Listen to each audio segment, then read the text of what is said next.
The Los Angeles Clippers are currently trapped in one of the most unique and frustrating financial stalemates in NBA history, and the man at the center of it is James Harden. As we approach the February 5th trade deadline in 2026, the league is buzzing with the question that seems to have no logical answer. Why is a 36-year-old superstar on a losing team being labeled as untradeable despite massive interest from contenders? According to a report from The Athletic on December 31, 2025, NBA insider Sam Amick revealed that despite the Clippers' early season struggles, there are absolutely no signs that James Harden wants out. This isn't just a player being loyal, it is a calculated business move involving a rare contract clause that has effectively stripped the Clippers' front office of their power.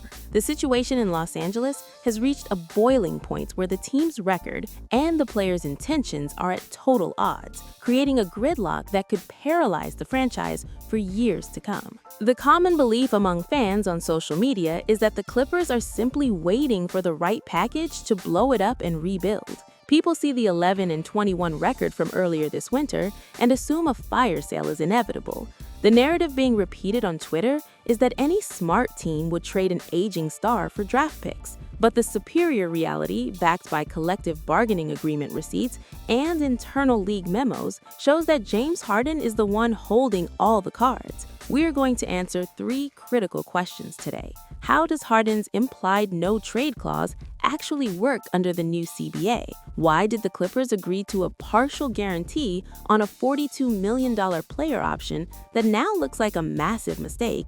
And what is the real reason Harden is prioritizing his chin-up legacy over a chance to chase another ring? Per reports from Mark Stein on December 21, 2025, rival executives are operating under the assumption that Harden is in play, but they are hitting a brick wall made of legal fine print that effectively grants him a veto. The second most shocking point in this industry drama is the legacy trap Harden is setting for himself. According to an insider update on January 2, 2026, Harden has privately expressed that he is tired of the quitter narrative that has followed him from Houston to Brooklyn to Philadelphia. He reportedly told associates that leaving the Clippers during a disastrous season would be the final stain on his career that he can't wash off. Instead of ring chasing, he wants to be the hero who stayed behind to fix the mess. The receipts show that Harden is averaging over 25 points per game, his highest since 2020, proving he still has the system-level talent. However, per league analysts, this hero narrative is actually a nightmare for the Clippers' long-term planning, as it prevents them from recouping draft assets before his value completely falls off a cliff. He is playing well enough to be traded, but his refusal to cooperate has turned his high-level production into a gilded cage for the organization. This leads us to the most explosive revelation of the 2026 season, the bird rights loophole that gives Harden total veto power. According to Basket News on December 21, 2025, because Harden is a one-year bird player on what amounts to a one-year deal with the team he finished the previous season with, he must legally approve any trade involving him. He doesn't have a formal no-trade clause in his contract, but the CBA rules effectively give him one. The receipts show that the Clippers maximized this unorthodox method to keep him during the 2025 offseason, but it has now backfired spectacularly. If the Clippers want to move him to a team like the Bucks or Timberwolves to start a rebuild, Harden can simply say no.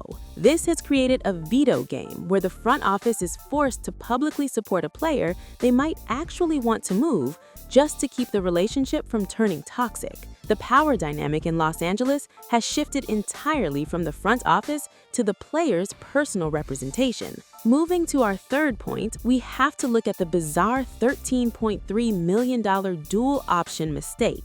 According to a deep dive into the contract details shared on Real GM in July 2025, Harden's 2-year, $81 million deal contains a second-year player option for $42 million.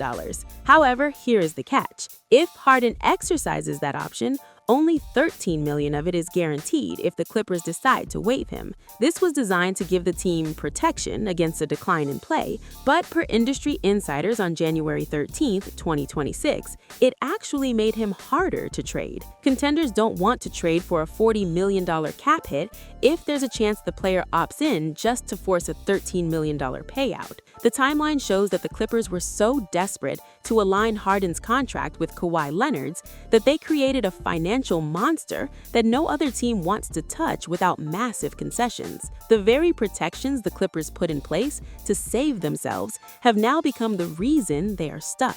The fourth major factor is the Shaq milestone and how it's being used as a PR shield to mask the team's underlying failures. On January 12, 2026, James Harden officially passed Shaq O'Neal for 9th place on the NBA's all-time scoring list during a victory over the Charlotte Hornets. According to the Associated Press, Harden used the post-game press conference to talk about his work ethic and his love for Los Angeles. Per PR experts, this was a masterful move to shift the conversation away from the Clippers' overall losing record and toward his individual greatness. By framing himself as a local legend doing the work in a new arena like the Intuit Dome, he makes it socially difficult for owner Steve Ballmer to trade him away against his will. The Clippers need stars to sell tickets in their new building, and Harden knows that his commercial value to the brand currently outweighs his trade value to the roster. He is essentially holding the team's marketing department hostage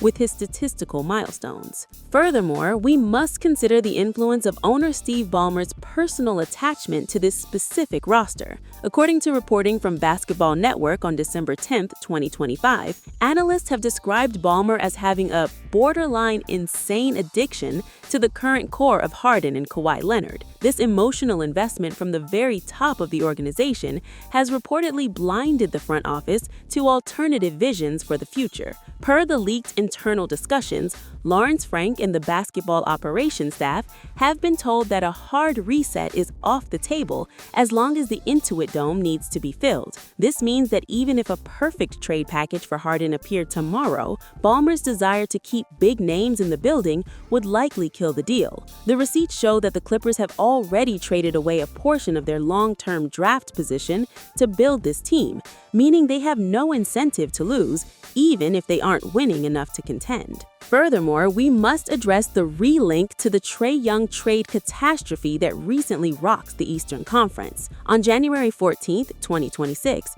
reports surfaced that the Atlanta Hawks' young core finally forced a Trae Young to the Washington Wizards, proving that even franchise icons eventually move when the chemistry turns sour. However, unlike Trae, Harden has the specific CBA veto power to ensure he only goes where he wants or nowhere at all. The Clippers are currently watching other teams rebuild and find new identities while they are stuck in a holding pattern. On January 13th, the Brooklyn Nets announced they were moving into a full rebuild. Yet the Clippers are forced to stay competitive because they don't even own their own first-round pick in 2026. This lack of draft leverage combined with Harden's refusal to leave has created a perfect storm of stagnation. In summary, James Harden isn't just a player for the Clippers, he's a business partner who has successfully outmaneuvered the front office. The receipts prove that while he is still playing at an all-star level, averaging 25.6 points per game, his contract and his implied no-trade status have made him a permanent fixture in Los Angeles, whether the fans like it or not. The Clippers' recent attempt to turn the tide by winning 10 of their last 12 games shows that the talent is there, but the underlying financial structure remains a ticking bomb. The price of this short-term competitiveness is being tied to a 36-year-old superstar who has total control over the franchise's trajectory. If the Clippers can't find a way to break this stalemate, they risk wasting the prime of their new arena on a team that is built to sell tickets rather than win titles. To truly understand the game behind the game, you have to look at how these contracts are constructed years in advance. The Clippers thought they were being clever by offering a 2-year deal with a partial guarantee, but they failed to account for a player who would rather stay in a losing situation than risk another quitter headline. This is the new reality of the NBA. Players are no longer just athletes, they are cap space architects. Harden has built a fortress in Los Angeles, and the front office is still looking for the keys. To understand how other stars are manipulating their way out of or into contracts and the secret trade clauses that define these deals, you need to check out our Court Vision Rope Industry Secrets playlist. The era of the untradeable player is back, and James Harden is the one writing the rules. The final takeaway from this saga is that the Clippers have mortgaged their entire future for a now that might never come. By giving Harden the power to veto his exit, they have essentially abdicated their responsibility to manage the team's assets. Whether Harden eventually relents or stays to see his contract through, the damage to the Clippers' flexibility is already done. Per his career timeline, Harden has found a way to get what he wants, and right now, what he wants is the comfort of Los Angeles and the security of a $42 million option. The league is watching closely, because if this tactic works for Harden, it will become the new blueprint for every aging superstar looking to protect their legacy and their paycheck at the same time. The veto game is just beginning, and the Clippers are currently on the losing side of the board.